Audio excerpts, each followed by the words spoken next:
En Radio Intereconomía, Sin palos en las ruedas, dirigido por Javier Font.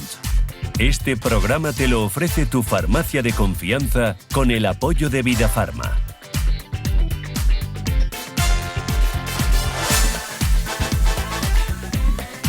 Hola, ¿qué tal? ¿Cómo estamos? Bueno, pues nada, ya ha pasado la semana, tan rápido y fugaz como un relámpago. Ahora aquí vamos a coger este avión que nos llevará a cuestiones muy entretenidas, de actualidad, de información, de entretenimiento y, por qué no, también de cosas curiosas que debemos conocer para conocer mejor nuestro país, que se encamina, desde luego, y no lo sabemos, hacia, bueno, pues una investigación muy detallada de cosas que afectan a la salud de las personas y también a la de las personas con discapacidad. Bien, voy a hacer un repaso empezando por algo que van a pensar ustedes que no tiene nada que ver con un programa como el nuestro, como algo tan social, pero verán cómo acaba en un tema interesantísimo para mejorar la calidad de vida de las personas con discapacidad.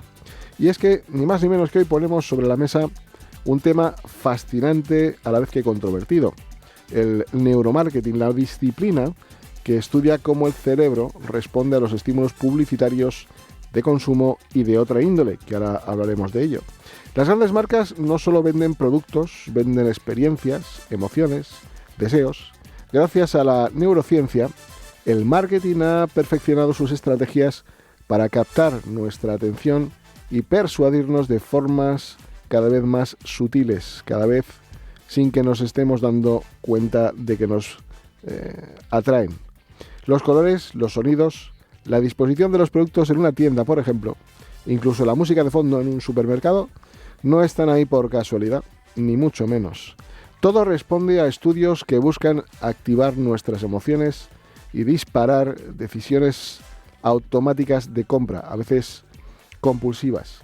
Pero, ¿hasta qué punto esta herramienta es una forma de manipulación? ¿Somos realmente libres cuando tomamos decisiones de consumo? ¿Somos realmente conscientes de ello? La realidad es que el neuromarketing se basa en el estudio de los procesos cerebrales inconscientes, aquellos que determinan más del 90% de nuestras decisiones diarias. Es decir, muchas veces compramos sin darnos cuenta de que estamos siendo influenciados. Compramos incluso hasta sin necesidad. Ahora bien, ¿podría el neuromarketing tener algún beneficio más allá del comercio? Pues miren, algunos expertos creen claramente que sí. Al comprender cómo funciona la mente humana, esta disciplina podría aplicarse en áreas como la educación y la comunicación para mejorar la retención de información, el aprendizaje y la toma de decisiones racionales, que desde luego falta nos hace. Incluso en la medicina, el estudio de la respuesta emocional a ciertos estímulos podría ser la clave para tratar trastornos como la ansiedad o la depresión. El desafío, miren ustedes, es muy claro. ¿Usaremos el neuromarketing para fomentar un consumo más consciente o para potenciar la compulsión? ¿Será una herramienta para mejorar la sociedad o un instrumento de manipulación masiva? Vamos a ir un poquito más allá. Vamos centrando el tiro en la parte social y más humana, porque el neuromarketing sí puede tener aplicaciones positivas para las personas con discapacidad, por ejemplo, especialmente en áreas como la accesibilidad, la educación y la comunicación. El neuromarketing estudia cómo las personas procesan la información sensorial, las imágenes, los sonidos, las texturas, como decíamos antes, lo que puede aplicarse para hacer más accesibles los contenidos, por ejemplo, para personas con discapacidad visuales, auditivas o cognitivas. Aplicando estudios de percepción cerebral, por ejemplo, se pueden optimizar páginas web, aplicaciones y dispositivos electrónicos para que sean más intuitivos y fáciles de usar, por ejemplo. Con análisis neurolingüísticos se puede desarrollar mensajes más claros y comprensibles para personas con dificultades de la comunicación o trastornos del desarrollo, por ejemplo. El neuromarketing podría aplicarse en el diseño de espacios más amigables para personas con discapacidad, ajustando la disposición de los productos, el sonido y la iluminación para facilitar la navegación de personas con discapacidad visual o motora, y la aplicación, o aplicando el análisis de estímulos sensoriales para diseñar ciudades más inclusivas, con mejor señalización sonidos y colores que ayuden a la orientación de personas con dificultades sensoriales podrían hacerse gracias al neuromarketing, porque se puede diseñar materiales educativos que estimulen mejor la memoria y el aprendizaje en personas con dificultades cognitivas, porque se pueden hacer muchísimas cosas con dispositivos electrónicos que tengan interfaces intuitivas para personas con discapacidad motriz o visual o intelectual, o publicidad más inclusiva considerando las emociones y necesidades de este grupo poblacional. Miren, en conclusión, el neuromarketing no solo tiene aplicaciones comerciales, sino también puede ser una herramienta poderosa para mejorar la calidad de vida de las personas en general y de manera particular de las personas con discapacidad. Pero también vamos a hablar de otros temas de mucho interés. Hablaremos de cómo se están buscando soluciones a la diabetes, que es una enfermedad crónica más prevalente en el mundo y que afecta a millones de personas y genera complicaciones que impactan en la calidad de vida de millones de personas. Miren, en los últimos años la ciencia ha avanzado significativamente en la búsqueda de tratamientos innovadores y uno de los campos más prometedores es el de las células madre.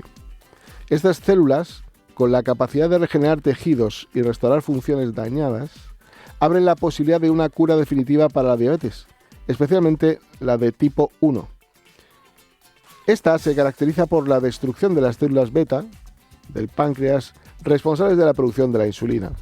Actualmente los tratamientos dependen de la administración externa de insulina, pero no logran restaurar la función pancreática.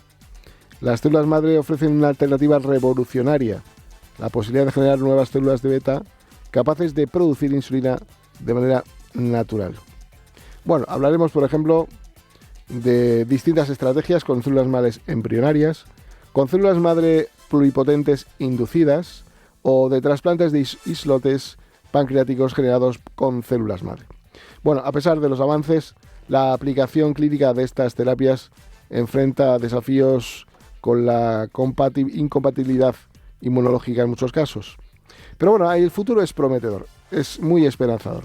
El uso de las células madre en la diabetes representa una revolución en la medicina regenerativa y aunque hay algunas barreras por superar, la posibilidad de ofrecer una cura real a millones de personas cada día está más cerca que nunca. Es fundamental seguir apoyando la investigación y fomentar el acceso a estas innovaciones para cambiar la vida de quienes padecen diabetes. En los próximos años, la ciencia podría reescribir el destino de esta enfermedad.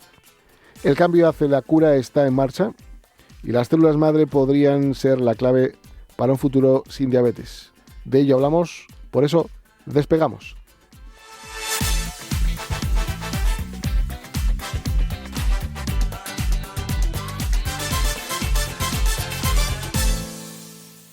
En Radio Intereconomía, Sin palos en las ruedas.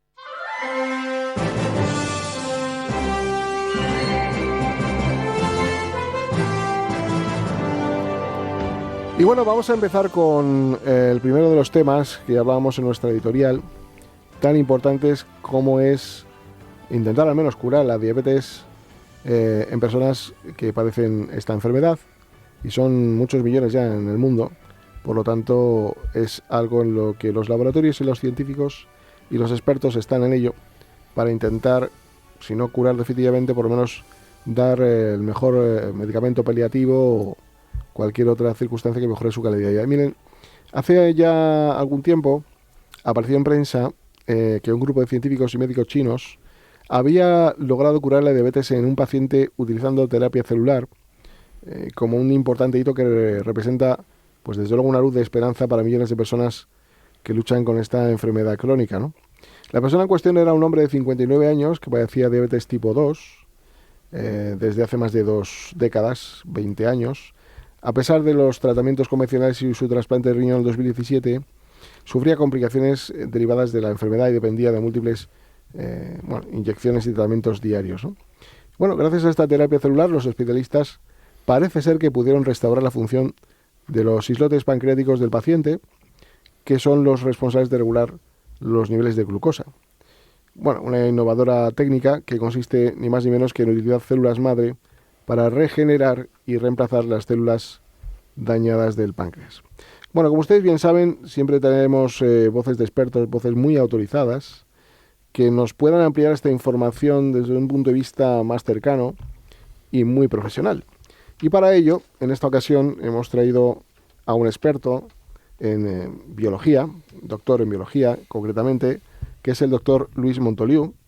Es licenciado y doctor en biología de la Universidad de Barcelona, es investigador del Centro Superior de Investigaciones Científicas y además también miembro del Comité de Dirección del Centro de Investigaciones Biomédicas en Enfermedades Raras.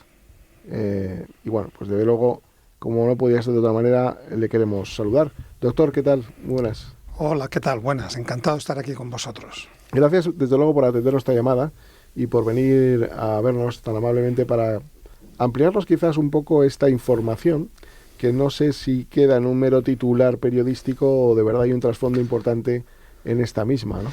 Bueno, esta información a la que te referías se refiere a un paciente, a un hombre que fue tratado en Shanghái, en China, y apareció unos meses antes de otra que sucedió en septiembre del año pasado. En este caso, otra mujer, una mujer en Tianjin, otra ciudad de China, y en este caso la mujer fue tratada de diabetes de tipo 1. Por lo tanto, tenemos dos ejemplos relativamente recientes para tratar diabetes de tipo 2 y de tipo 1 usando células del propio paciente que han sido transformadas para que ahora se dediquen a sintetizar la insulina que necesitan, pero, y esto es lo más importante que quiero subrayar, de forma regulada. Lo importante es que las células detecten los picos, el incremento de glucosa en sangre, por ejemplo, después de comer hay un incremento de glicemia y es entonces cuando necesitamos que la insulina se produzca para que esa glucosa se pueda retirar de la sangre. Tan peligroso es tener poco nivel de azúcar en sangre como tener demasiado. Entonces, una de las batallas que ha sido, digamos, en la investigación de esta enfermedad es conseguir ese depósito, esa producción de insulina de forma regulada. Lo que pasa es que tenemos que subrayar que esto se ha producido en poquísimas ocasiones, desgraciadamente. ¿Y por qué puede ser esto, no? Porque seguro que alguno de nuestros oyentes pues pensará, esto de las células madre lo vengo oyendo yo desde el año 1998. Así es. James Thomson nos lo comunicó en un artículo famoso, pero ya han llovido unos cuantos años, han pasado 27 años, ¿no? ¿Y cómo que no tenemos tantas aplicaciones? Bueno, es que todo lo que tienen de bueno las células madre, que nosotros las llamamos células troncales pluripotentes, pues la tienen de peligroso. Las células troncales se dividen indefinidamente y son muy maleables, son capaces de convertirse en cualquier tipo de célula, por ejemplo, en células productoras de insulina. Pero una vez se han transformado en células productoras de insulina, lo que tú no quieres es que sigan creciendo. Lo que tú quieres es que se queden tranquilitas y que básicamente hagan lo que tienen que hacer, que en este caso es producir insulina cuando se necesite. Y este ha sido uno de los caballos de batalla, el talón de Aquiles de las células madre. Las células madre cuesta que pierdan esa capacidad de crecimiento ilimitado. Claro, cuando una célula crece ilimitadamente y empieza a acumularse, ya sabemos cómo se llama esto, se llama tumor, se llama un cáncer. Y lo último que queremos, el primer principio de la bioética es, ante todo, no dañar, que lo que vayas a utilizar de terapia para el paciente, ante todo, no provoques más daño del que tú quieres resolver. En estos dos casos, hasta el momento, lo que sabemos, el caso de la mujer durante un año y el caso del hombre durante unos meses, parece que no ha habido ninguna complicación y nos alegramos de que estas células, que son propias del propio paciente, ha sido un autotransplante, pues sean capaces de producir la insulina para restablecer la normalidad de estas dos patologías, ¿no? En un caso, diabetes de tipo 1, que es la diabetes, digamos, juvenil, no se produce insulina, y la diabetes de tipo 2, en la cual la insulina que se produce no es suficiente pues para que los tejidos respondan. ¿No hay manera de controlar ese crecimiento o están en ello? Los 27 años que nos separan desde que se describieron por vez primera las células madre, yo creo que ilustran lo difícil que es esto. Porque sabemos curar y sabemos mantener células madre de diferentes modelos animales. Esto se ha hecho en numerosas ocasiones. Lo que no sabemos o no hemos sido capaces de hacerlo de forma robusta y reproducible y segura.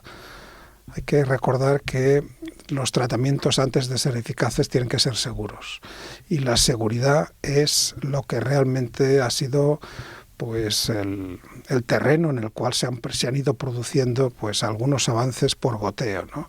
Es que es muy difícil que de repente un grupo de células madre que tienen una capacidad infinita de convertirse en cualquier tipo celular, todas ellas se conviertan en el tejido que tú quieres. Y no quede ninguna atrás, no quede ninguna que siga teniendo esas características de célula madre. Porque esa célula madre que tú tienes en cultivo, en el laboratorio, para producir esas células productoras de insulina, una vez la has convertido en célula productora de insulina, ya no quieres más que se convierta ni se comporte como célula madre. Basta que queden unas pocas células para que sigan creciendo indefinidamente y generen tumores donde lo último que queremos es generar un tumor a un paciente que vamos a tratar. En definitiva, para saber si lo hemos entendido, que yo creo que sí, estamos un poco regenerando esos islotes pancreáticos para que genere esa insulina, ¿no? Estas células son las que conforman estos islotes de Langerhans, estos islotes pancreáticos, que son las células que producen insulina, claro. Y por entenderle mejor, de alguna manera estamos diciendo que somos capaces de preparar células madre para cada cuestión concreta que queramos conseguir, es decir, para la insulina, para otro tipo de patologías. Se han hecho intentos, tanto, pues, por ejemplo, para una serie de distrofias musculares, para intentar producir fibras musculares, para intentar producir células hepáticas, para intentar producir células renales, para intentar producir, pues, hasta cierto punto, algunos de los tipos neuronales que tenemos en el sistema nervioso. Pero en todos y cada uno de estos casos, o por ejemplo en la retina, se ha hecho bastante trabajo en la retina también, ¿no? Pero en todos estos casos siempre tenemos este peligro que está sobrevolando, que es cómo, una vez hemos transformado esas células pluripotentes en las células destino que queríamos, ¿cómo garantizamos que no nos hemos dejado ninguna pluripotente por allí, que es la que nos puede producir un peligro, nos puede producir un problema? Pero, por ejemplo, si queremos reproducir diabetes, ¿tenemos que coger células madre del páncreas? No. En absoluto, ¿No? En absoluto. Las células troncales están por doquier, están por todo el cuerpo, ¿no? No solamente tenemos las células troncales pluripotentes embrionarias, que derivan de embriones, y estas son las que inicialmente se describieron, sino que tenemos células con capacidad pluripotente en otras partes del cuerpo. Y además, desde el año 2006, gracias a un investigador también japonés, Shinya Yamanaka, sabemos convertir cualquier célula del cuerpo, por ejemplo, de una biopsia de la piel, o de la oreja, o de la cara, o de cualquier parte del cuerpo, podemos convertir esa célula de la piel, la podemos reprogramar para que se comporte como una célula pluripotente, como una célula madre. Y así fue como han sido tratados estos dos pacientes en Tianjin y en Shanghai, porque en los dos casos se han utilizado células de la grasa del paciente, adipocitos, que son las células que acumulan grasa, que en principio estas células no harían otra cosa que acumular grasa, pero se han reprogramado para convertirse en células madre. Y una vez se han transformado en células madre, mediante un cambio en las condiciones de cultivo, tú las puedes encaminar, las puedes dirigir a convertirse en células de islotes pancreáticos, células productoras de insulina. ¿Podríamos estar hablando de células madre inducidas? Son las células, no quería utilizar el término técnico, pero ya veo que están bien informados. Son las células troncales inducibles pluripotentes. En inglés las llamamos las IPS.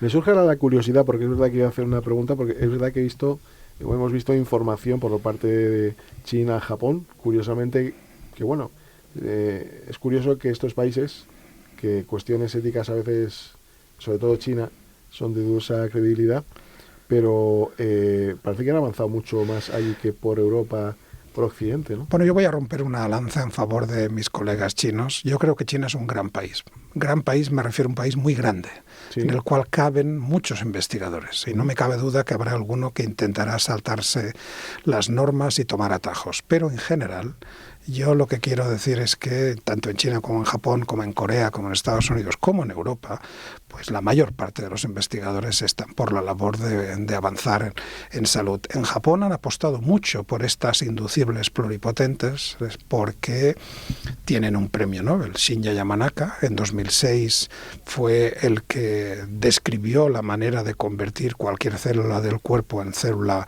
pluripotente, en célula madre, y esto le valió 6 años después, en 2012, pues el premio Nobel de Medicina. A él le construyeron un centro enteramente dedicado al uso, a la descripción de estas células, está cerca de Tokio, y en todos estos años pues apenas han podido tratar a una o a muy pocas personas, lo cual da idea por los propios creadores de estas células de la dificultad del proceso.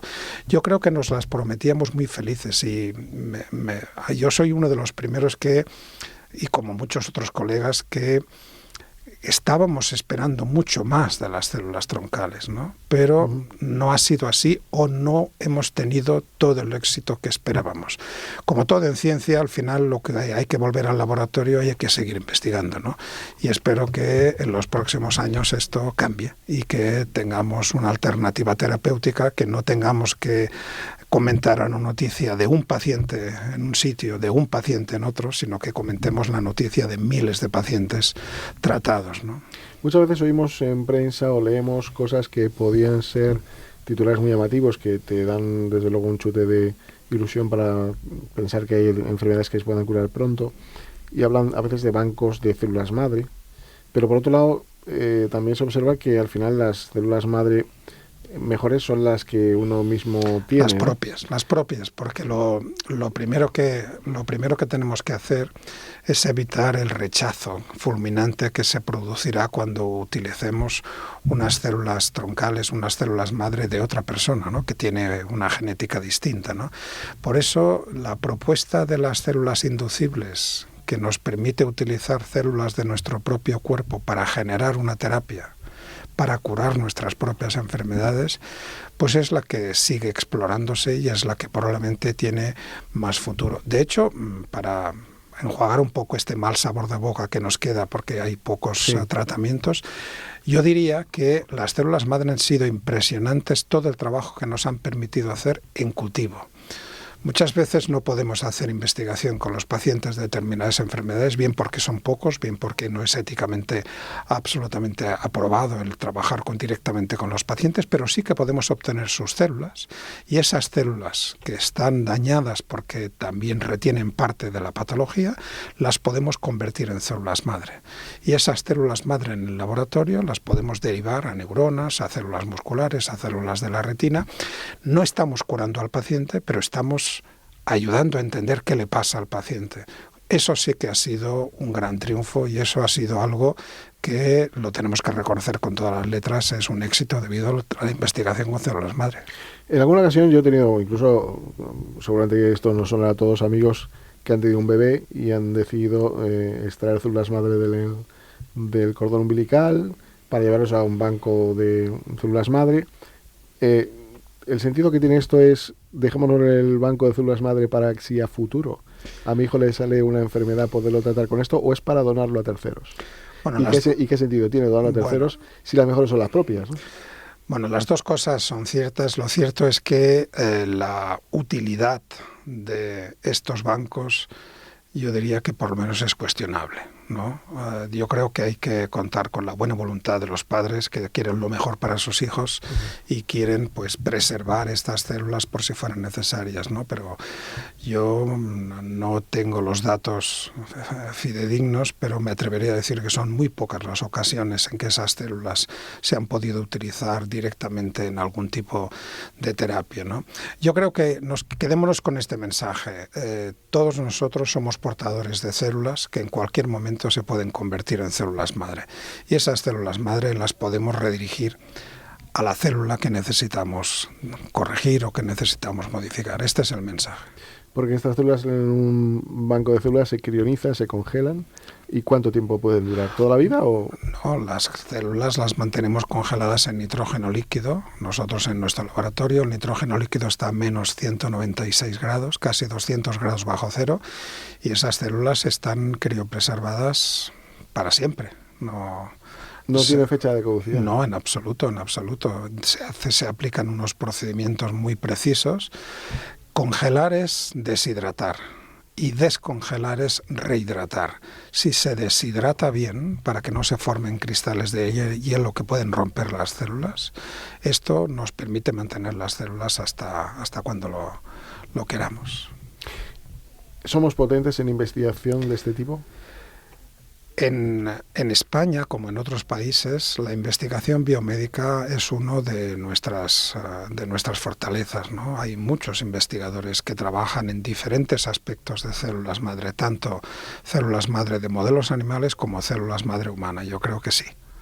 Y dentro de una línea de investigación o de varias que se estén llevando a cabo, ¿podremos tener buenas noticias pronto en alguna línea de investigación? ¿O cuántas se han iniciado que no han llegado a buen puerto, por ejemplo? Mira, tenemos una revolución actual, la cual estamos viviendo desde hace unos 10, 12 años, desde 2013, que son las herramientas CRISPR de edición genética, que se las debemos a un español, por cierto, lo cual siempre hay que recordarlo, el microbiólogo de la Universidad de Alicante, Francisco Juan Martínez Mojica, Francis Mojica.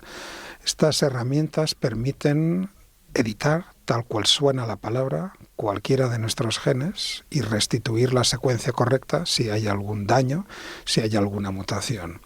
Bueno, esto que parecía una ciencia ficción en 2013, hoy en día hay más de 100 ensayos clínicos que ya están avanzando, probando las diferentes fases, y ya tenemos por lo menos una terapia aprobada para 2 enfermedades graves de la sangre, que es la anemia falciforme y la beta-talasemia, ¿no? Estas son terapias que empezarán a llegar, que se empezarán a acumular y que nos permitirán tratar sobre todo aquellas patologías, aquellas condiciones que cursan con alteraciones genéticas, enfermedades congénitas. Congénitas quiere decir que nacemos con ellas. Y hablando de ciencia ficción, doctor, ¿la regeneración de la lesión medular a través de células madre es posible? Pues es otro de los campos. Yo no me dedico directamente a ello, pero tengo colegas neurocientíficos que trabajan mucho en este tipo de investigaciones, sobre todo para restituir la conexión entre los axones de las neuronas que se han cortado. Y esto sabemos experimentalmente que cuando se produce el corte de forma experimental en animales para estudiar este tipo de investigaciones, si la restitución se hace con rapidez, el éxito del proceso es bastante elevado. Pero cuanto más tiempo pasa después de haberse producido una lesión, pues es más complicado. De todas maneras, hay buenos proyectos y buenos investigadores en nuestro país que investigan maneras para revitalizar el crecimiento de las neuronas y para que se restituyan las conexiones. Es algo así como que si cortamos un cable que tiene muchas terminales, pues tenemos que conseguir que esos terminales que están desconectados se reconecten, ¿no? Vuelvan a funcionar, ¿no? Esto parece muy sencillo, pero no lo es tanto. Y por ir cerrando, digamos, una buena noticia, ¿hay algún proyecto en vista de decir esto va a funcionar bien? Tenemos más de 15 enfermedades que ya son tratables con terapias génicas, y esto, que era algo bastante fantasioso hace unos cuantos años, resulta que ahora lo que tenemos es un montón de ellas que ya están disponibles para nuestros enfermos, ¿no? Yo le he dicho que tenemos más de 100 que están ya siendo investigadas en forma de terapia génica, y yo creo que en unos pocos meses no solamente tendremos una, sino varias, con lo cual pues aumentará la esperanza de tratamiento de muchos más enfermos de diversas enfermedades. Siempre a través de la inoculación, ¿no?, de las células madre. Tanto en terapia celular como en terapia génica. De las dos maneras podemos llegar a tener estos tratamientos disponibles. Pues doctor Montoliu, a ver si pueden investigar para erradicar las alergias como la que tengo yo, que me ha dado por estornudar aunque no lo hayan visto y ojalá esto también pueda ser posible. Efectivamente. Muchísimas gracias. Gracias a ustedes. Y bueno, la verdad que seguiremos muy de cerca estos avances porque nos preocupan mucho y estamos muy interesados en ello. Así que gracias y suerte en la investigación. Muchas gracias.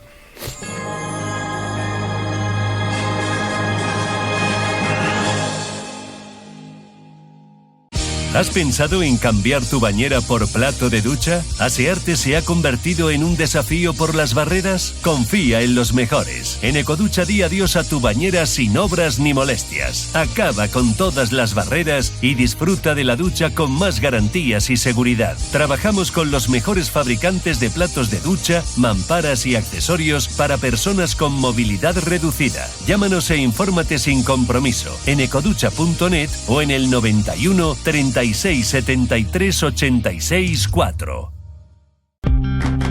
Un acontecimiento histórico.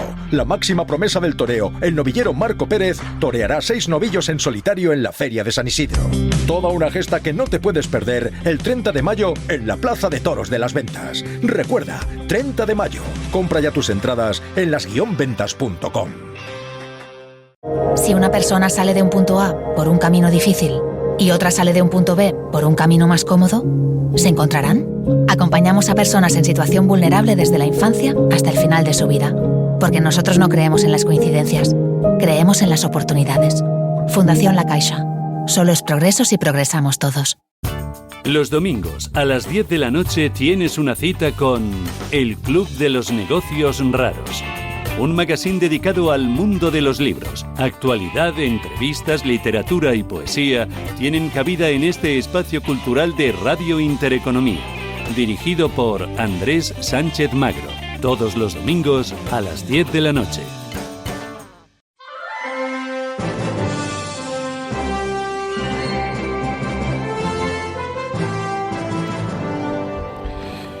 Bueno, ¿saben ustedes cómo funciona el cerebro, su cerebro, el cerebro de todos los demás? No, ¿verdad? Porque es tan complejo que se convierte en algo perfecto. Miren, al final existe una disciplina combinada, como es la neurociencia o el marketing, que analiza cómo las personas responden a estímulos, pues pueden ser publicitarios, emocionales, sensoriales. Ustedes cuando están comiendo en una hamburguesería y tienen colores de cierta calidad, pues a lo mejor eso significa que el cerebro va a responder de una manera donde va a propiciar que coman rápido y se vayan. O porque, por ejemplo, nos colocan en líneas de caja de determinados productos para que consumamos impulsivamente, porque a lo mejor, quién sabe, en algún momento nos comemos un chicle, un caramelo.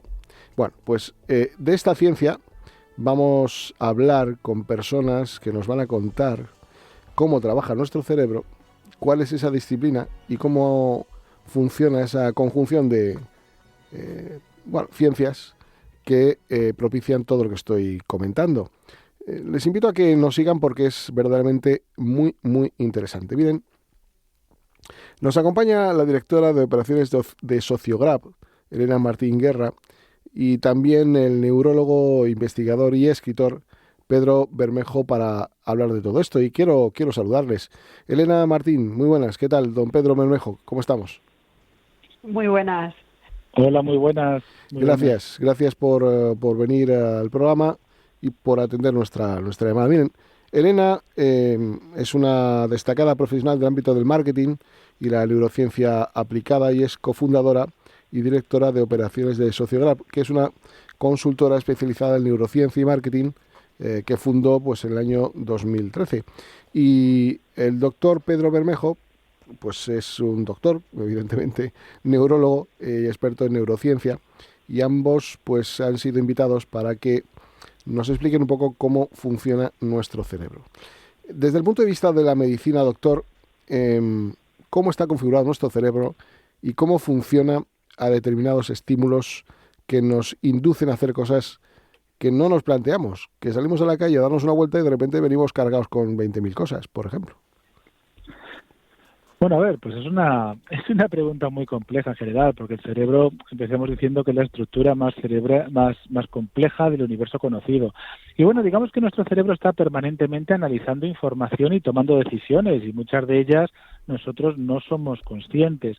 Cada vez que nuestro cerebro se expone a una decisión, existen una serie de estructuras cerebrales que nos llevan hacia el sí, hacia tomar esa decisión, que se llama sistema de recompensa cerebral, y otra serie de estructuras que se llama sistema de aversión a la pérdida, que es la parte del no. Es decir, que cada vez que nosotros vemos una decisión potencial, tenemos una serie de estructuras que van hacia el sí, otras que van hacia el no, y dependiendo cuánto las activemos y cómo las activemos, pues tomaremos una decisión u otra, aunque no seamos conscientes. ¿Cómo al final la neurociencia es esa ciencia que nos lleva, digamos, a trabajar de una manera que nos permita analizar el cerebro? ¿Por comportamientos del propio cerebro o por comportamientos sociales o reacciones del ser humano ante determinados estímulos? Bueno, a ver, como he dicho antes, el cerebro está siempre tomando decisiones, y cada vez que tomamos una decisión estimulamos diversas zonas cerebrales, y nuestro cerebro tiene determinadas conductas que nosotros podemos medir. Entonces tenemos técnicas como la resonancia magnética funcional, que nos dice qué parte del cerebro se está activando. Tenemos el electromiograma para medir la atención, por ejemplo. Tenemos muchas técnicas que nos van a permitir ese estudio del cerebro, ¿no? Y entonces, a partir de ahí, nosotros podemos saber cómo determinados estímulos nos van a influenciar más o menos, y a partir de ahí seleccionar los estímulos para que a los clientes pues les estimulen más o menos, dependiendo de lo que queramos hacer. Usted ha escrito un libro muy curioso que se llama Quiero tu voto, ahí es nada, un libro que analiza la influencia de la neurociencia y el comportamiento humano en el proceso electoral, ¿no? Imagino que este libro explora cómo las emociones, las percepciones, los mensajes calan, entran. Un mensaje repetido 20 veces se convierte en una realidad que penetra el cerebro para propiciar que esa decisión sea la que el político quiere que hagamos, que sea votarle. Claro, es una de las técnicas más de manipulación. Cuando nosotros tenemos que decidir si votamos a uno o votamos a otro, al final es una decisión como cualquier otra, y las estructuras cerebrales que se activan son las mismas y los sesgos cognitivos son los mismos. Entonces nosotros tenemos una serie de mecanismos racionales para votar o comprar aquello que nos gusta más, y luego tenemos una serie de mecanismos emocionales que están fundamentalmente orientados al aspecto de la supervivencia cerebral, y esas emociones son muy fácilmente manipulables. Y eso lo saben muy bien los políticos, que muchas veces nos hablan más a las emociones que a nuestra razón, y a partir de ahí, por supuesto, que consiguen manipularnos. En este caso, si tenemos un cociente intelectual alto, ¿dificulta ese nivel de manipulación? Pues no tanto. O sea, no tiene que ver tanto con nuestro nivel de inteligencia. Que bueno, puede tener una cierta relación, pero todos somos emocionales. Pues muy tontos o muy listos que seamos, todos somos muy emocionales. Y una de las cosas para evitar la emocionalidad no es tanto ser inteligente, sino conocer los mecanismos por los que nos están influyendo. Entonces, si somos muy inteligentes, pero no conocemos las técnicas de manipulación del contrario, vamos a ser exactamente igual de manipulables que una persona que no es tan inteligente. Entonces, no diría que es tanto un tema de inteligencia, diría que es más un tema de conocer las herramientas de los demás. Entonces, podemos decir que los políticos se convierten en ciertos maquiavelos que saben de, digamos, los mecanismos cerebrales, cómo interferir, cómo adentrarse en ellos para que cambiemos la opción que teníamos pensado y apoyarles a ellos. A ver, sí, en cierta medida. Lo que pasa es que yo diría que la respuesta no es tan enrevesada. Yo no creo que nuestros políticos conozcan los mecanismos cerebrales. Lo que sí que creo es que conocen muy bien las técnicas de manipulación. Luego nosotros ya, los neurocientíficos, los neurólogos, los expertos en este tema, somos los que relacionamos cómo esas técnicas de manipulación están influyendo al cerebro y qué es lo que pasa realmente. Pero simplemente una estrategia como echar la culpa de determinadas cosas a un grupo muy concreto, enfrentar a la población unos contra otros, vender lo que no podemos vender, que son técnicas que al final hacen todos los políticos, todo eso está influyendo a nuestro cerebro. Lo que pasa es que luego nosotros decimos qué estructuras se están afectando, cuánto se está afectando y de alguna forma cuantificamos ese nivel de afectación.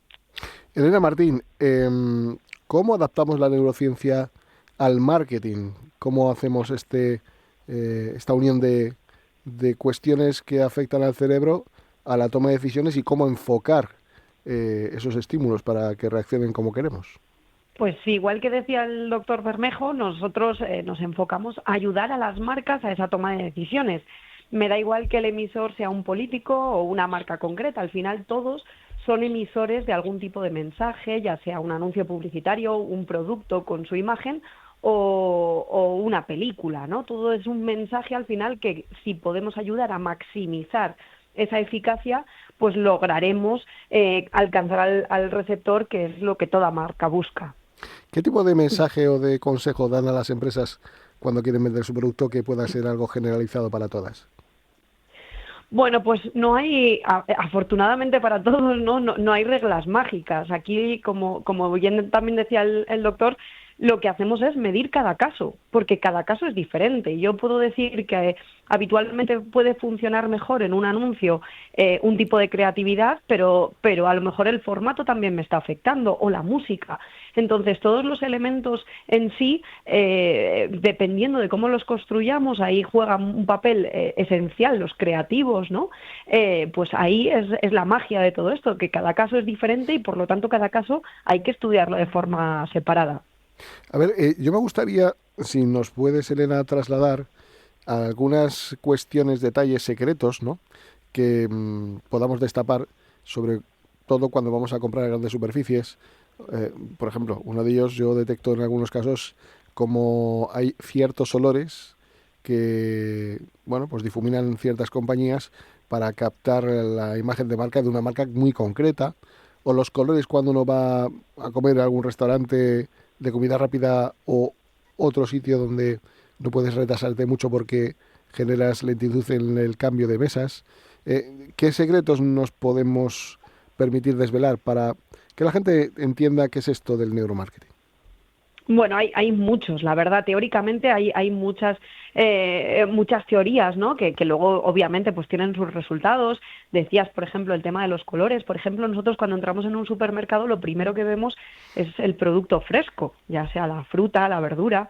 Primero porque al final esos colores tan llamativos es muy atrayente para entrar, ¿no?, a una compra, pero también porque nosotros llenamos nuestro carrito con los productos más sanos, digamos, ¿no? Entonces ya cuando hemos acabado esa fase ya al final, ¿qué tenemos? Pues los chocolates o cosas así, ¿no?, donde ya nuestro cerebro dice, oye, pues mira, ya llevas el carrito lleno de cosas sanas, te puedes permitir, ¿no?, ese detalle del chocolate o ese capricho de más, ¿no? Eso es una estructura que está muy pensada, ¿no? O por ejemplo el pan, productos básicos que siempre encontramos al fondo, aunque sabemos que solo vamos a comprar eso, nos obligan a pasar por todo el recorrido, ¿no?, de compra.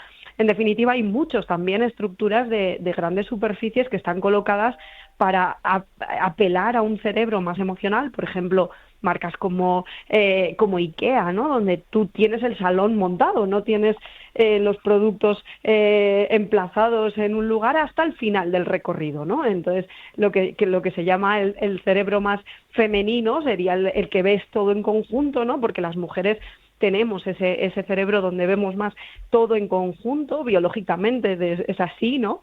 No tenemos esas estructuras iguales, hombres y mujeres, porque la biología, las mujeres estaban para proteger su manada y tenían que tener alerta todos los sentidos para ello, ¿no? En cambio, los hombres se enfocan mucho porque estaban, pues eso, el cerebro no solo es un proceso de pocos años, sino de muchos, evolución y estaban enfocados eso, a la caza, ¿no? Entonces, por eso se dice que ese tipo de estructuras, por ejemplo, ponía el caso de IKEA, en el final tenemos todo colocado para el cerebro masculino, ¿no?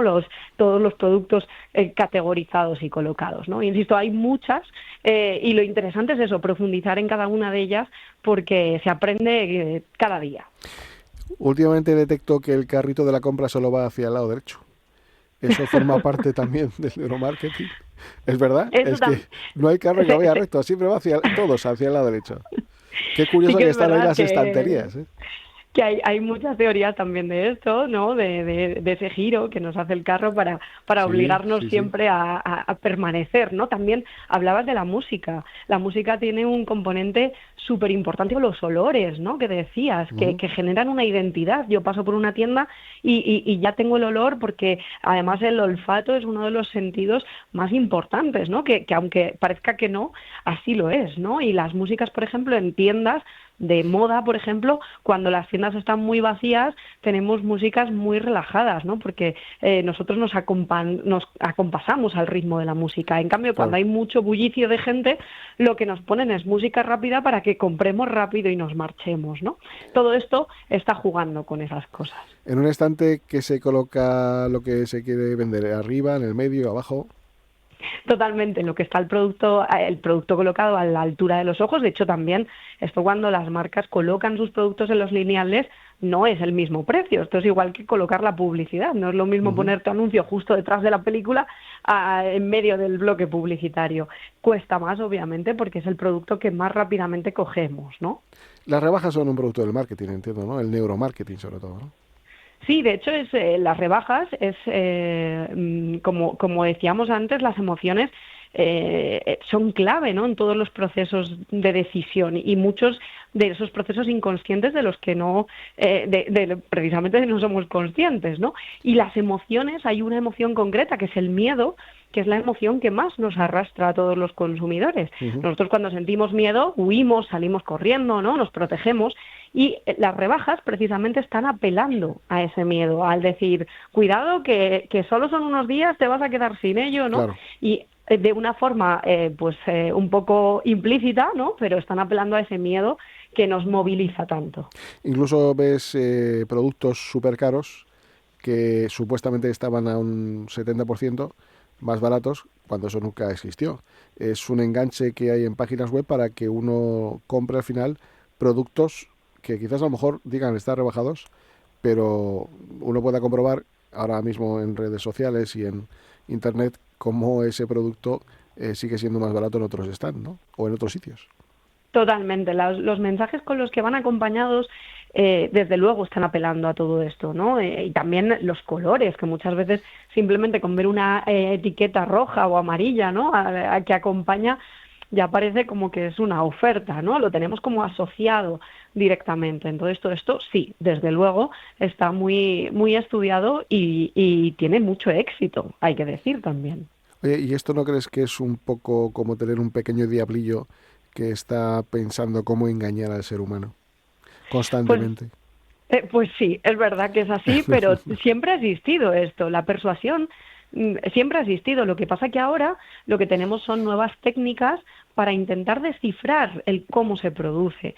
Pero desde luego, y también te diré que afortunadamente no tenemos todos ese botón de compra que se decía, ¿no? Que nos tocaban ese botón y nos volvíamos como robots y hacíamos... No es así afortunadamente, aunque pues como te digo, pues ahí está también la creatividad de todas las personas de marketing que intentan pues hacernos apetecible algo que además es muy complicado porque estamos tan sometidos a tanta información, a tantos estímulos, que al final el que destaca pues tiene que hacerlo de una manera diferente. Elena, la inteligencia artificial está ahí y no sé si esto juega en contra, a favor, pero la verdad que hay cosas sorprendentes que desde luego a uno le entra por la vista y yo no sé si al final esto puede afectar a las compañías como la tuya, el que se puedan desarrollar verdaderos trabajos de investigación que al final se apliquen al funcionamiento del cerebro. La inteligencia artificial está ahí, como digo. ¿Cómo lo estáis encajando? ¿Qué peligros y qué cosas a favor veis que pueden ser interesantes a tener en cuenta? A ver, esto es como todo, esto es una herramienta y como toda herramienta depende cómo la utilices, ¿no? Nosotros en nuestro caso trabajamos testeando con diferentes sensores, pues como te decía antes, ¿no? Campañas, experiencias, productos, películas, y todo eso genera muchísimo dato, ¿no? Entonces nosotros lo que tenemos son muchos almacenes de datos que gracias a la inteligencia artificial pues lo podemos aplicar a todo ese big data propio que tenemos para sacar y obtener algoritmos, indicadores de calidad, ¿no? Entonces, como digo, es una herramienta que puede ser muy útil para predecir, incluso nosotros estamos llegando a predecir a partir de todo ese histórico, pues resultados que podemos anticipar, como digo, al cliente, ¿no? Y esto es muy útil, pero como todo hay que saberlo utilizar. Doctor, écheme una mano porque quiero descender a la parte social, a la parte humana de la neurociencia, unida por el marketing, pero a usted le voy a hablar de neurociencia, y en este caso me gustaría, en el editorial, pues hemos hecho referencia a la parte de todas aquellas cuestiones que pueden afectar muy positivamente a personas con discapacidad. Ya sabe que hay distintas patologías sensoriales, auditivas, motóricas, y que de alguna manera pues podemos crear espacios más amigables para personas con discapacidad, ¿no? Un poco ajustando la disposición de ciertos productos en los stands o el sonido ambiente, la iluminación. Bueno, de alguna manera la neurociencia actúa también o puede actuar también para analizar cuál es el comportamiento de ciertas discapacidades, sobre todo quizás a lo mejor cognitivas, en el ámbito de del día a día en este aspecto. Sí, desde luego, y cada vez se sabe más de esto. O sea, de momento se sabe poquito porque todo lo que de estas investigaciones van sobre todo al sujeto sano, por decirlo así, ¿no? Que luego al final todos tenemos algo. Pero sí, se ha visto que enfermedades neurológicas y lesiones concretas del cerebro pueden hacer que tomemos decisiones diferentes en cuanto a los procesos de compra o tomemos decisiones diferentes en cuanto a los procesos de toma de decisiones, ¿no? Hablando de forma general. Por ejemplo, sabemos que personas que tienen enfermedad de Parkinson, que tienen enfermedad de Alzheimer, lo que ocurre es que son más emocionales porque hay degeneración de lo que es la parte racional. Sabemos si, por ejemplo, alguien ha tenido una lesión en la amígdala cerebral, que es la zona del miedo, por llamarla así, esa persona no va a verse tan influida a una campaña publicitaria en la cual nosotros le intentamos inculcar un miedo, por ejemplo, compras esto en los próximos 7 días o pierdes las rebajas, o en política muchísimo, ten cuidado que viene no sé quién y te va a quitar tus derechos, ¿no? Estas campañas de miedo, si no tienes la estructura cerebral que procesa el miedo, lo que va a hacer es que esa persona con discapacidad tome una decisión mejor que la de la comunidad sana, por decirlo así. Entonces, no que actúen de una forma concreta, sino que la gente con discapacidad va a actuar de forma diferente dependiendo cuál sea el tipo de discapacidad que tiene. De hecho, hay estudios hechos en neuromarketing en los que se ve que gente con lesiones en determinadas estructuras cerebrales son capaces de ganar más dinero en una serie de pruebas. Podríamos decir entonces, y esto es una pregunta compartida quizás a los dos, porque una parte de la neurociencia y otra parte del neuromarketing, creo que es importante pensar que quizás el estado de cómo funciona el cerebro de una persona con discapacidad, en este caso cognitiva o motórica, porque a veces que la lentitud también puede afectar, en fin, puede ser extrapolable o puede ser un elemento a estudiar para saber también cómo influir en las personas mayores en la toma de decisiones. Desde luego, ellos tienen un cerebro diferente y hay que partir, yo creo, de la idea de que el cerebro que tenemos las personas que no tenemos discapacidad es un cerebro que está preparado para otras cosas, es un cerebro preparado para la supervivencia en un ambiente además muy diferente del actual. Entonces, no está preparado para tomar decisiones y por eso somos más influenciables. Las personas con discapacidad, dependiendo del tipo de discapacidad, van a tomar decisiones mejores o peores dependiendo del tipo de decisión que tienen que tomar. Y, por supuesto, se nos abre la posibilidad de hacer un estudio aquí muy, muy, muy amplio. Elena, ¿cómo trabajáis este estrato de población? Y si es identificable una cosa con la otra. Claro, sí. Nosotros trabajamos también en este sentido. Sí que es verdad que de una manera más de investigación, porque colaboramos mucho con la universidad. Al final, vender ciencia te obliga a estar al día, ¿no? Con todas estas colaboraciones. Y yo es que lo enfoco también desde la parte más marketingiana, en que ya no se hacen campañas para grandes segmentos, es decir, para hombres y mujeres a nivel global. No, ya cada vez más las campañas están hipersegmentadas, ¿no? Hombres de esta característica que tienen este tipo de consumo, que siguen a estos influencers, ¿no? Son hipersegmentadas todas estas campañas porque son customizadas. O sea, al final lo que queremos como consumidores es que me den solo a mí el mensaje, ¿no? Entonces, por eso necesitamos profundizar tanto en el consumidor. Por eso, la discapacidad también es una característica de esos consumidores. Entonces, también hay que llegar a ellos y se llega adaptando esos mensajes.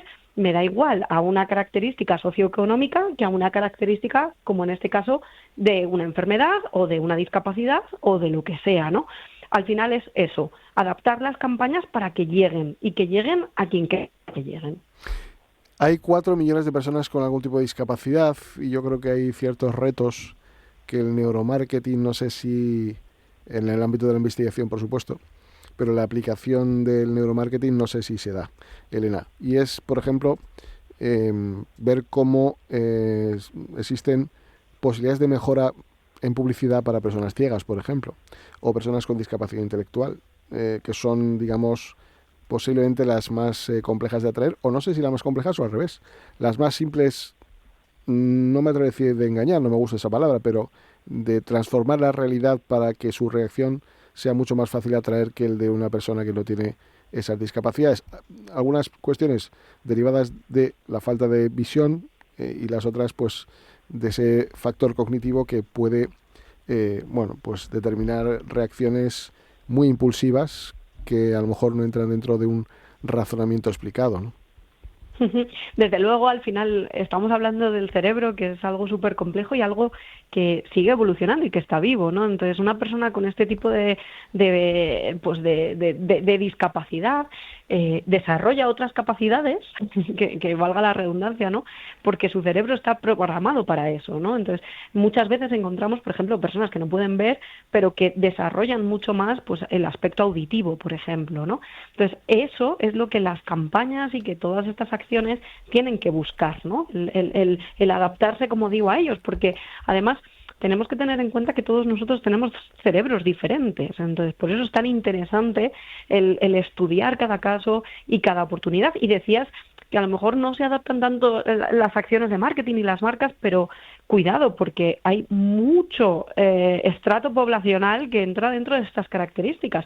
Y como negocio también es muy interesante adaptar pues recursos, políticas, productos, experiencias que se adapten a ellos. Nosotros tenemos muchos estudios también para adaptar, por ejemplo, una experiencia etnoturística a una persona que no puede entrar en un viñedo con silla de ruedas, ¿no? ¿Cómo podemos adaptar esa ruta? ¿Cómo podemos adaptar todo esto? Y esto lo estamos haciendo con otros recursos sensoriales que pueden llegar a ese colectivo que, como digo, es bastante amplio y como modelo de negocio no hay que dejar de lado.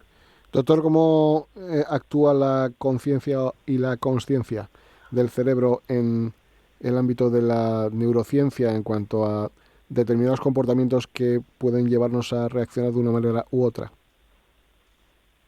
Bueno, pues casi por definición no existe consciencia de esos episodios, porque una de las mejores estrategias es aquella estrategia que hace que uno tome decisiones y ser consciente de ellas, ¿no? Es decir, en el momento en el que yo voy a un establecimiento y soy consciente de los sesgos cognitivos que tengo, de cómo me están intentando influenciar, de cómo se están arreglando para que yo compre un producto determinado, en ese momento esa campaña prácticamente deja de hacer efecto sobre mí, porque ya empieza a tomar decisiones racionales. Aquí la parte importante es cuando nosotros no somos conscientes de cómo nos están manipulando, cómo nos están influenciando, activan todos nuestros mecanismos emocionales para tomar las decisiones, y al final estas campañas de neuromarketing lo que hacen es que consigan vendernos nuestro producto o su producto sin que nosotros nos hayamos dado cuenta. Entonces, lo de ser consciente de las estrategias del neuromarketing está un poco en bandos distintos, ¿no? Elena Martín y doctor Pedro Bermejo, muchísimas gracias por participar. Muy interesante lo que hemos hablado, porque la complejidad del cerebro es tremenda y, como decía, pues quizás sea la maquinaria más perfecta gracias a esa complejidad, pero también a veces cuando falla es tan perfecta y es tan compleja que es difícil, digamos, de reparar. Gracias por su participación y desde luego mucho éxito en la neurociencia, en la investigación, porque mejorará la calidad de vida en millones de personas, y enhorabuena y suerte con el neuromarketing. Solo os animo a que tengáis en cuenta un estrato de la población como el de las personas con discapacidad, al que hay que tener siempre en cuenta y, bueno, de la manera más objetiva y posible para que compren con las máximas garantías posibles. Así que gracias a los dos, de codo a corazón. Gracias. Un saludo. Gracias. Buenas Hasta tardes. siempre y hasta ahora.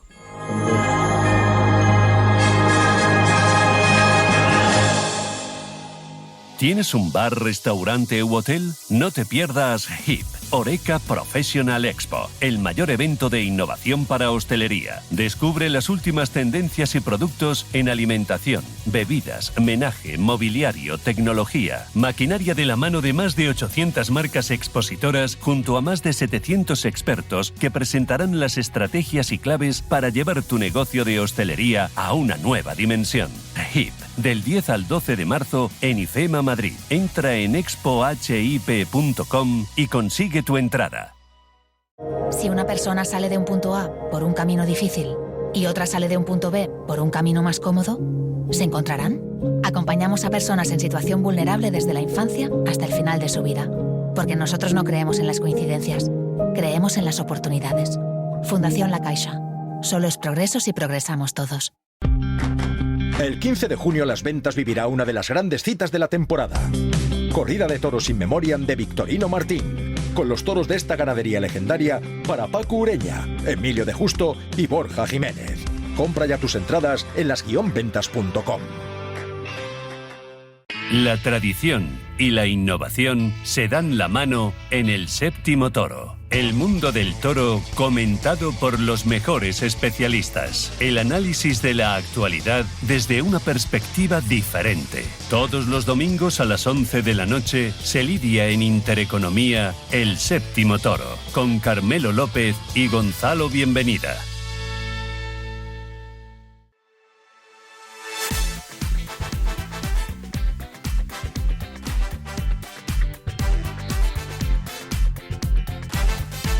En Radio Intereconomía, Sin palos en las ruedas, dirigido por Javier Font.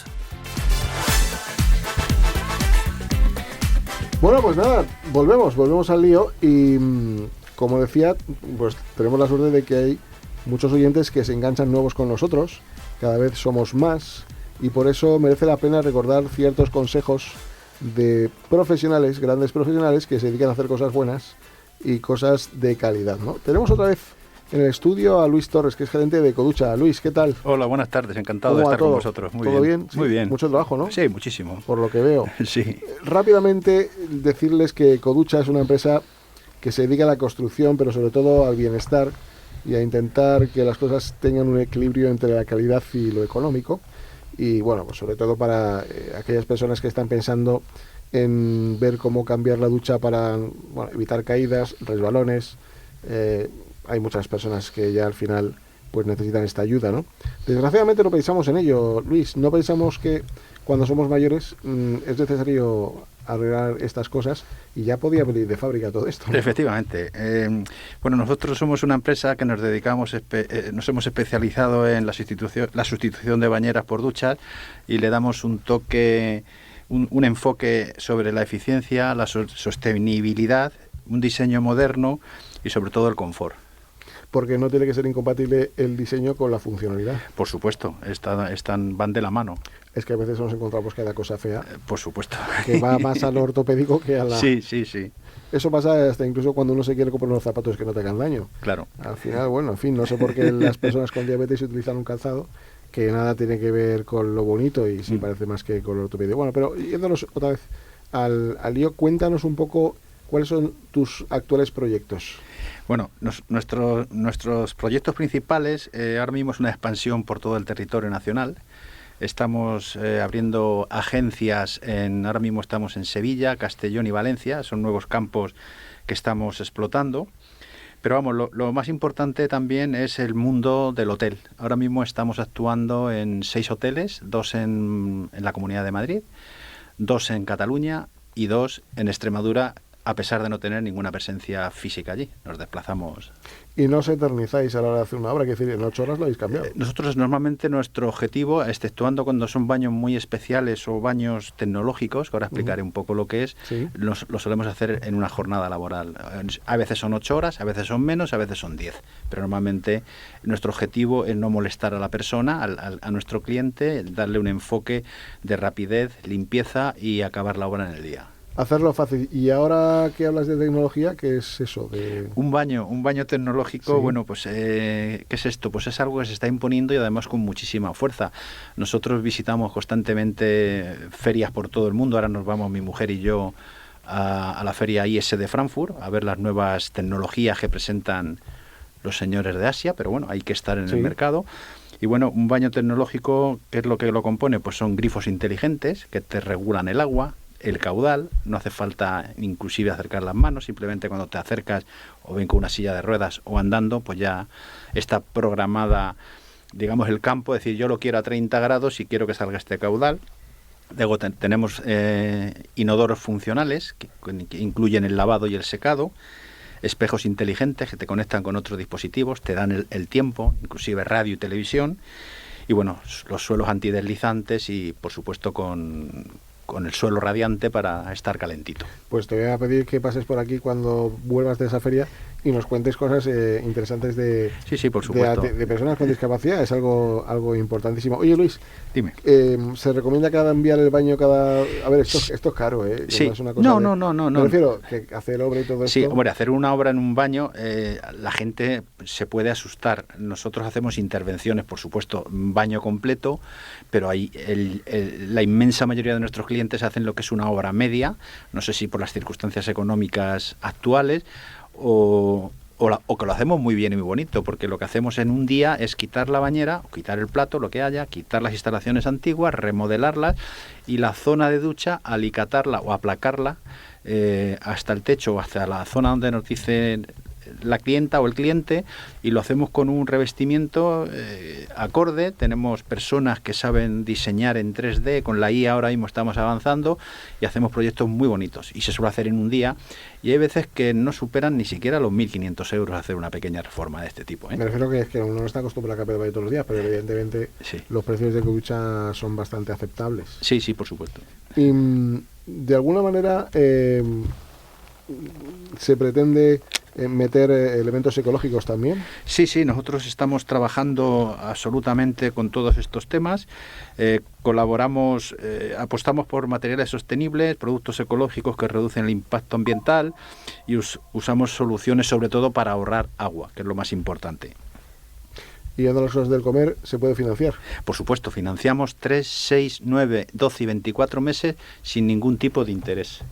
Bueno, pues entonces, ¿dónde os podemos localizar? Bueno, tenemos la página web www.ecoducha.net o el teléfono gratuito 900-877-410. Repetimos, por si acaso alguien va lento. 900-877-410. Yo puedo decir que les atiende muy bien, que son rápidos, que son serios, y lo que hablamos siempre, limpios. Limpios, muy limpios. Porque eso siempre nos lo dicen. Luis, gracias por venir otra vez por aquí. Gracias a vosotros. Estás ya convocado para cuando vengas de la feria. Cuando vengamos de la feria os contamos las novedades nuevas que hemos visto. Eso es. Gracias, que vaya bien. Gracias. Hasta ahora, hasta ahora. Buenas tardes.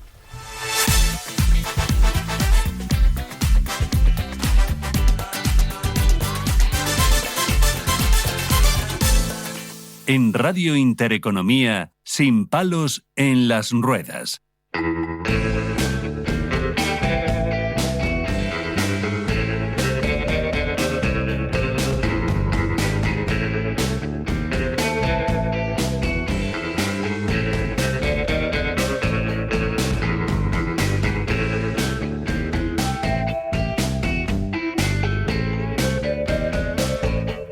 Noticias súper interesantes, súper chulas, que nos van a contar por aquí una persona encantadora que se llama Aitana Pichel. ¿Qué tal, Aitana? Buenas, Javier, bien. ¿Me traes buenas noticias? traigo muy buenas noticias. Esperanzadoras. Sí. De tecnología, de tecnología por aquí y desde luego más tecnología hoy, ¿no? Sí, hoy va de tecnología la cosa. Pues venga, vamos. Vale, pues vamos con la primera noticia. El primer robot que trabaja en España. El robot humanoide Unitree G1 ha llegado a España marcando un avance en la robótica doméstica e industrial. Desarrollado por la empresa china Unitree Robots, con tecnología española, su objetivo es realizar tareas humanas en distintos sectores. Repite eso, con tecnología. Española. Bueno, qué bien. Sí. Este robot mide 1,3 metros, pesa 35 kilos y cuenta con 23 motores que le permiten moverse con estabilidad. Puede llegar a correr a 7,3 kilómetros por hora, tiene un sensor y una cámara de profundidad para interpretar su entorno y desplazarse de manera autónoma, y además tiene la capacidad de aprender por imitación, lo que le permite seguir mejorando las habilidades con el tiempo. Y el precio no es caro, 24.900 euros. Efectivamente, no es caro. Vamos, no es caro, te quiero decir, o sea, a ver, Depende, exacto. Su coste... Pero bueno, no come, no consume. Exacto.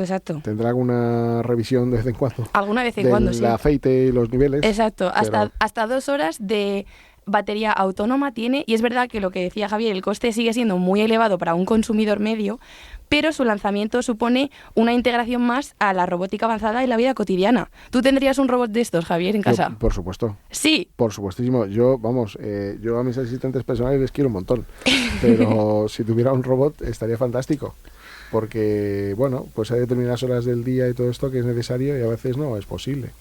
Tenemos además un robot de 35 kilogramos. A mí me gustaría saber luego más adelante, seguramente que vendrá esta información, me refiero cuando se dé más detalles, de la destreza de estas personas para determinadas funcionalidades pequeñitas que hay que hacer, ¿no? Sí, de momento lo que sabemos es que en el hogar podría cocinar, limpiar y luego ya en el sector industrial gestionar inventarios e inspeccionar zonas de difícil acceso. O sea que algo de facilidad nos da. De momento puede correr, que no me gusta, porque entonces no le cojo. Pero puede coger peso, que eso sí me gusta. Efectivamente. Y puede imitar. Lo único que ahí habría que meterle un buen reset para que no imite lo que no tiene que hacer. Sí, tendrá sus bloqueos de lo que puede y lo que no puede hacer. Y además tiene una batería de 9.000 megamperios. Efectivamente, 2 horas de autonomía. Está bastante bien. No sé si es muy rentable por 24.900 euros. Por eso, en proceso están. Bueno, ya mejorarán. Vamos con la siguiente, que es muy interesante también. Vamos con la siguiente. Córdoba, pionera en semáforos con inteligencia artificial para personas con discapacidad. Córdoba ha implementado un sistema pionero en el mundo que utiliza inteligencia artificial para detectar personas con discapacidad en los semáforos y aumentar el tiempo de cruce. El primero de estos semáforos se encuentra en la avenida del aeropuerto y amplía 5 segundos el tiempo en verde para quienes utilizan andadores, silla de ruedas, incluso hasta carritos de bebé. Es decir, que cuando detecta este tipo de personas, aumenta como un 15% más el tiempo de espera o de ampliación del tiempo para que la gente pueda. Esto viene muy bien, porque hay zonas donde las vías son muy anchas y hay que ir siempre deprisa y corriendo. Muy bien. Sí, la siguiente. Y vamos con la última de estas noticias, que a mí, sinceramente, me ha parecido la más curiosa. Videojuegos para la rehabilitación de manos y muñecas. Uy. La Universidad Carlos III, en colaboración con la Escuela Politécnica del Ecuador y los hospitales Asepello, ha desarrollado 2 videojuegos terapéuticos para ayudar con la rehabilitación de personas con problemas de movilidad de manos y muñecas. Muy interesante para recuperar ciertas lesiones, destreza, exacto, artrosis, ¿no? Sí, ahora vemos para qué sirve exactamente. Muy bien. Tenemos 2 videojuegos. El primero se llama Peter Jumper, que es el típico videojuego de plataformitas, como Mario Bros. Uh-huh. Y también tenemos Andrómeda, que es un tipo juego más como de matar marcianitos. Muy bien. Este tiene un estilo de arcade pixelado y se controlan con un dispositivo que se llama eJammer, que es un fortalecedor de agarre electromagnético que mide la fuerza y el rango de movimiento. Y estos datos que se recogen permiten a los médicos analizar la evolución del paciente. Estos estudios indican que combinar sesiones de 30 minutos de juego con tratamientos tradicionales mejoran hasta en un 100% la movilidad y la fuerza de agarre.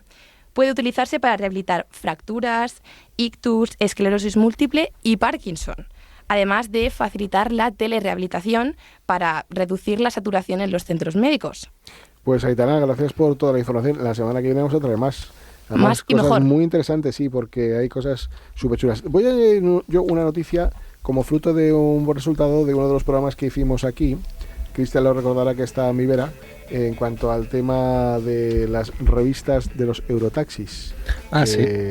Ahora van a ser sancionados aquellos Eurotaxis que no cumplan con una adecuada revista, y entre otras cosas las emisoras van a tener que pasar información de los servicios que hacen, porque no siendo esto así, pues tendrán una sanción. Así que escúchennos bien. Eso es, Javier. La verdad es que ha salido una última noticia esta semana y bueno, pues a ver si es verdad que cambia un poquito. Entonces, al menos que estén ahí todos los taxistas un poco más ojo a visor y que se sigan prestando más servicios. Bueno, desde aquí una felicitación, pero tampoco se venga muy arriba del ayuntamiento, que queremos que esto al final cuaje del todo. Hay que seguir trabajando. Que siga el ayuntamiento trabajando, pero bueno, sí, hay que felicitarles en este sentido. Falta la Comunidad de Madrid, el director general de Transportes. En septiembre nos vemos, se lo recuerdo. Bueno, gracias, como he dicho antes, ¿vale? Nos vemos la próxima semana. Aitana, gracias. A vosotros.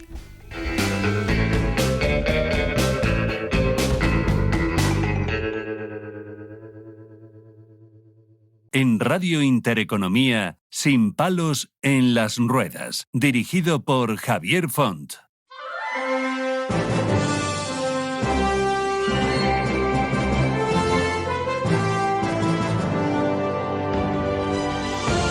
Bueno, pues vamos a dar cabida, como hemos dicho, a la participación y desde luego el conocimiento de nuestro tejido asociativo, que hace una labor encomiable, una labor de colaboración con las distintas administraciones para mejorar la calidad de vida de tantas y tantas miles de personas que tienen alguna afección, algún problema o que padecen alguna discapacidad. Y para ello, pues tenemos a Alicia Cobo, que es secretaria de la Junta Directiva de AFIBRON, que hemos invitado y que queremos saludarla. Hola, Alicia. Hola, buenas tardes, muchas gracias. A ti por venir, gracias desde luego por adelantado del trabajo que lleváis a cabo.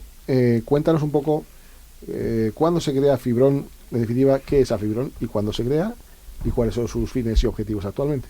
Bueno, pues AFIBRON nace allá por 1995, al principio nació como un grupo de ayuda mutua. Pues como empiezan todas las asociaciones, ¿no? Personas que se unen con un mismo fin, con una misma enfermedad.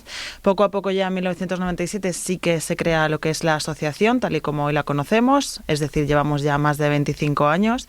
Y bueno, actualmente trabajamos para mejorar sobre todo la vida de las personas con fibromialgia, síndrome de fatiga crónica, encefalomielitis miálgica, que es muy difícil decir, pero peor sufrirlo, sí, la verdad, y sensibilidad química múltiple.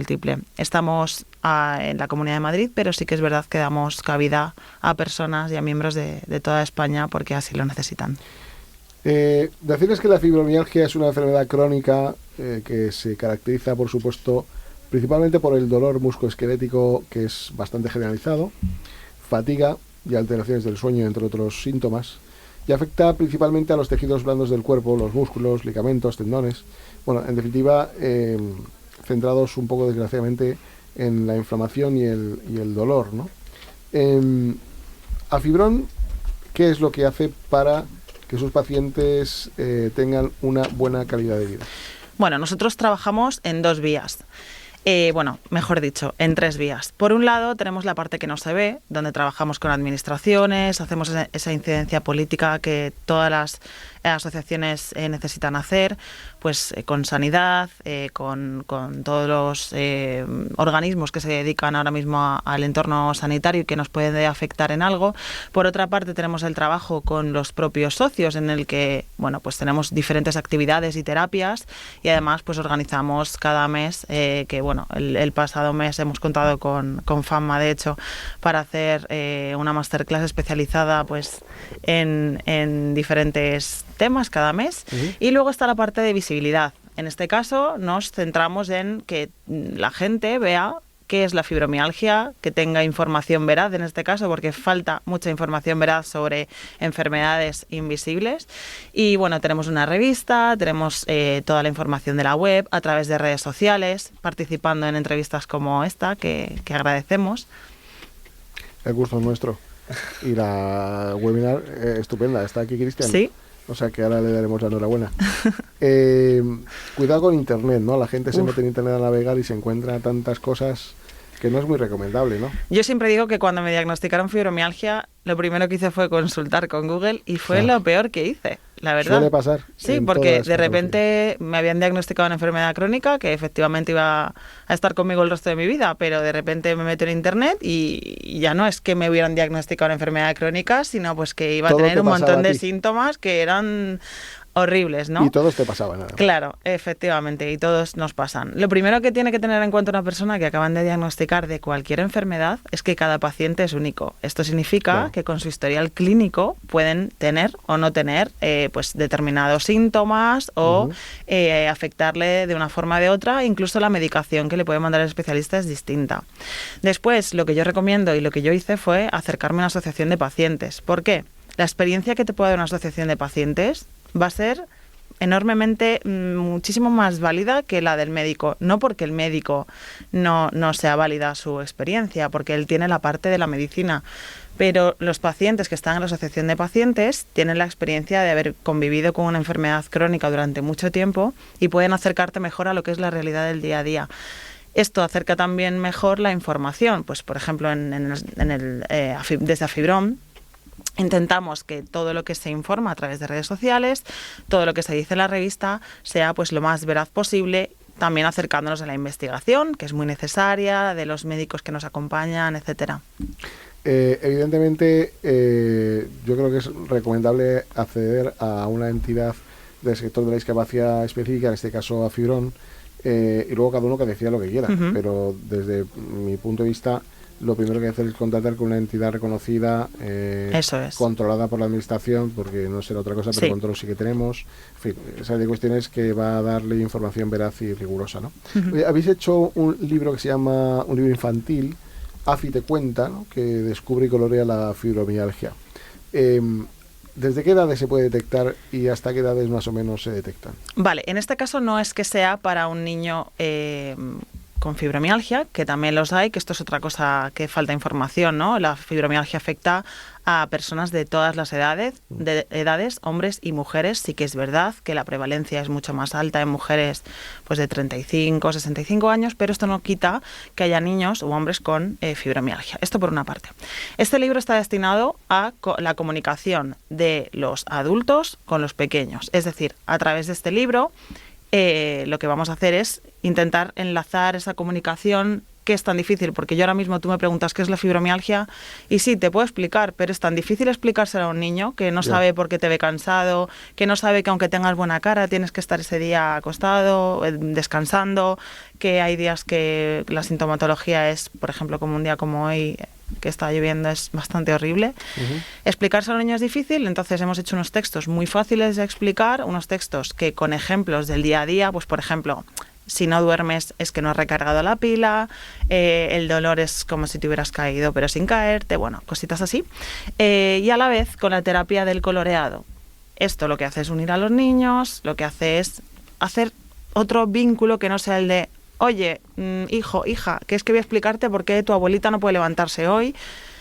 ¿Cómo no hacerlo tan brusco? Hacerlo más amable. Sí. O sea, al final es una enfermedad con la que se va a convivir el resto de la vida de esa personita y tiene que saber cómo asumirla y no es tan dramático como a veces el adulto intenta hacer. Y luego otra parte muy importante, no sé si me estoy extendiendo mucho, pero es el tema de que de repente no se le explica al niño determinadas situaciones porque pensamos que evitando esa explicación va a ser mejor, y es todo lo contrario. La comunicación es súper importante y hacerlo además de esta vía un poquito más amable es importante. Por eso creemos que con este proyecto vamos a ayudar a muchísimas familias.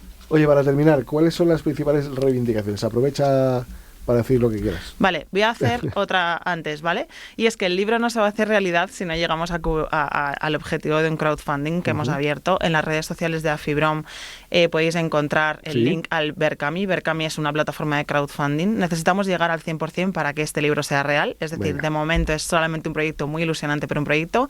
¿Y cuáles son las reivindicaciones que yo hago? Pues mira, para las personas con fibromialgia, sobre todo, elaborar una estrategia nacional que sea para todas las comunidades la misma es muy importante, porque cada comunidad trata de diferente forma al mismo tipo de paciente. Por otro lado, facilitar el acceso a las terapias. Hay muchas terapias que las asociaciones de pacientes estamos haciendo como complementarias para esa terapia multidisciplinar. Y no se llega a todo el mundo. Claro, eso es. Realmente hay personas que no tienen a lo mejor una capacidad económica para cuidar todo, pero esto todas las personas con discapacidad. También en el tema de el apoyo a las asociaciones de pacientes, ya que es un complemento perfecto, médico, administración, asociación de paciente. De esta forma se hace toda esta y la última potente, que nos echan de aquí. Y la última, pero la más importante, promocionar la investigación. Pues hemos dado una serie de recomendaciones a un Ministerio de Sanidad que dice prácticamente no tener muchas competencias, las podría tener si quiere, solo hace falta trabajar. Alicia, de la Junta Directiva de AFIBROM, muchas secretaria, gracias por haber venido, por contarnos todos estos detalles. ¿Dónde pueden encontraros rápidamente? Sí, en www.afibrom.org, ahí van a encontrar absolutamente todo y así no me extiendo, que a mí me dejas aquí hablando y te cubro el programa entero. Alicia, gracias por venir. Gracias. Nos vamos con lo legal, gracias.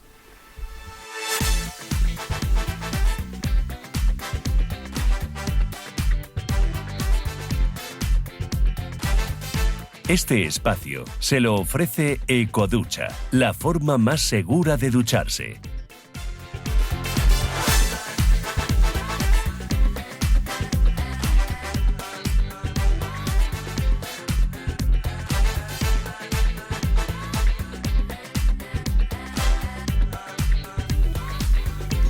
Pues nada, Cristian, tenemos un ratito. Sí, la verdad, nos hemos quedado casi sin tiempo, pero bueno, yo te cuento rapidito, que además ya sabes que a mí, si me pones a hablar rápido, te hablo todo lo rápido que quieras. Pues venga. Pero nada, pues Javier, comentarte que esta semana, el pasado miércoles, bueno, se han publicado las ayudas y las becas de para la educación. Entonces, bueno, veníamos a hablar un poquito del derecho, a reivindicar todo ese derecho universitario, ya que muchas veces nos centramos únicamente en las primeras etapas y hay que seguir estudiando, hay que seguir informándose. Entonces, para todas esas personas con discapacidad que quieran formarse, pues bueno, que sepan que antes de empezar a estudiar puedes pedir adaptaciones curriculares, puedes pedir la accesibilidad dentro de las universidades, que haya servicios de apoyo, que haya ciertas becas y ayudas. Y además, en concreto, este año ya se han publicado y se van a abrir a partir ahora en marzo las ayudas que hay para estudiar, para todo lo que es en universidades. Y además este año se han incrementado ciertos porcentajes, lo que va a posibilitar que las personas de menos de un 65% puedan tener más subvención, más ayudas. Entonces es importante que reflejáramos este aspecto, ya que anteriormente solo lo tenían las personas que tuvieran más de un 65% de discapacidad. Por tanto, ahora todas las que estén entre un 25 y un 65, sí, me has oído bien, 25, ya que se busca llegar un poco más al alumnado para trabajar con ellos y potenciar toda esa capacidad que ellos pueden tener obteniendo con todos estos estudios, pues se va a buscar ayudar a todo lo que es la discapacidad y que sigan formándose con ayudas, pues bueno, de hasta 6.000 euros en movilidad internacional, en másteres de hasta 3.000 euros, de 12.000 en doctorados o incluso becas de investigación de hasta 25.000 euros. Entonces, bueno, Javier, pues son buenas noticias, en poco saldrán todas estas becas, todas estas ayudas y hay que estar al tanto de todo esto. Pues estudiar, leer y estudiar, dejar TikTok, dejar Twitter, dejar Facebook. Eso es un peligro, es algo de verdad terrible que nos estamos dando cuenta que nos comen por las patas. Bueno, creo que dentro de poco nos vamos. Este espacio se lo ha ofrecido Ecoducha, la forma más segura de ducharse. Y tan dentro de poco que nos vamos, que ha sido interesantísimo el programa de hoy. Suerte durante toda la semana y mucha felicidad. Que sean felices. Hasta luego. Este programa te lo ha ofrecido tu farmacia de confianza con el apoyo de Vidafarma.